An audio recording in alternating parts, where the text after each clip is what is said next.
அரசியல் போருக்கு சமமானதுன்னு சொல்லுவாங்க. போரா இருந்தாலும் அரசியலா இருந்தாலும் அங்க ஒரு வெற்றி கொடி பறந்தே ஆகணுங்கிறது ரொம்ப முக்கியம். அதனாலதான் கொடினாலே வீரத்துக்கும் வெற்றிக்கும் குறியீடா மாறி இருக்குது. நம்ம கட்சி கொடியை பத்தி யோசிச்சப்ப நமக்கு என்னெல்லாம் தோணுச்சுங்கிறத உங்ககிட்ட பகிர்ந்துக்கத்தான் இந்த பதிவு. நம்ம கொடியில மேலையும் கீழையும் இருக்கிறது அடர் ரத்த சிவப்பு நிறம், அதாவது மெரூன் கலர். பொதுவாகவே சிவப்பு நிறம் புரட்சியின் குறியீடு. அந்த கேட்டகரியில வர மெரூன் கலர் எல்லாரோட கவனத்தையும் பளிச்சுன்னு ஈஸியா ஈர்க்கிற ஒரு நிறம். கட்டுப்பாட்டை குறிக்கிற கலர், பொறுப்புணர்வை சொல்ற கலர், சிந்தனை திறனை சொல்ற கலர், செயல் தீவிரத்தை சொல்ற கலர். அப்புறம் நம்ம கொடியோட நடுவுல இருக்கிறது மஞ்சள் நிறம்.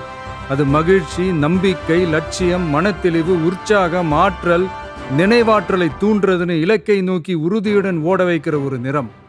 இதையெல்லாம் மனசுல வச்சுக்கிட்டு தான் நம்ம கொடியில் இந்த கலர்லாம் வர்ற மாதிரி அமைச்சிருக்கோம். வெற்றியை ஒரு செல்ஃப் டிசிப்ளினாவே முன்னெடுக்க போற தமிழக வெற்றி கழகத்தோட கொடியில் இடம் பிடிச்சிருக்கிற ஒரு பூ தான் மாபெரும் வெற்றி குறியீடான வாகை பூ. போருக்கு போயிட்டு வெற்றியோட திரும்புறப்போ மன்னனும் அவனோட படையும் வாகை பூ சூடி வந்தாங்கன்ற வர்ணனையை நாம செய்யுள்கள்ல படிச்சிருக்கோம்.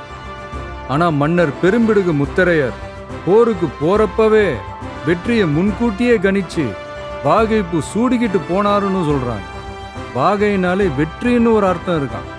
அப்படியான வெற்றியில அரச வாகைனா அரசனோட வெற்றின்னு அர்த்தம்.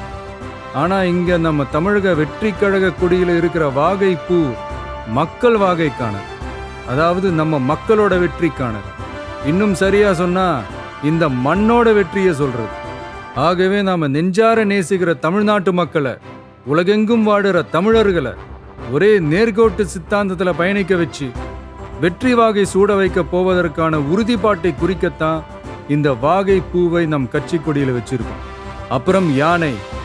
மிகப்பெரிய பலத்தை சொல்லணும்னா யானை பலம்னு சொல்லுவாங்க.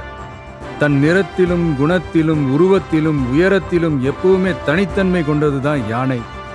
அதுலயும் குறிப்பா போர் யானை தன்னிகரற்றது. போர் தந்திரம் பழகிய யானைங்க எதிரிகளோட தடைகளையும் படைகளையும் சுத்தி வளைச்சு துவம்சம் செய்யறதுல கில்லாடிங்க. தன்னோட முன்னங்கால்களை தூக்கிக்கிட்டு தும்பிக்கையை மேல தூக்கி பிளிரிக்கிட்டே ஓடி வந்து எதிரிகளை போர்க்களத்துல பீதி அடைய வச்சு பின்னங்கால் பிடரியில அடிக்க அலறிக்கிட்டே ஓட வைக்கும். அப்படிப்பட்ட போர் முனையில இருக்கிற பலமான இரட்டை போர் யானைங்க தான் தமிழக வெற்றி கழகத்தோட கொடியில இருக்கு.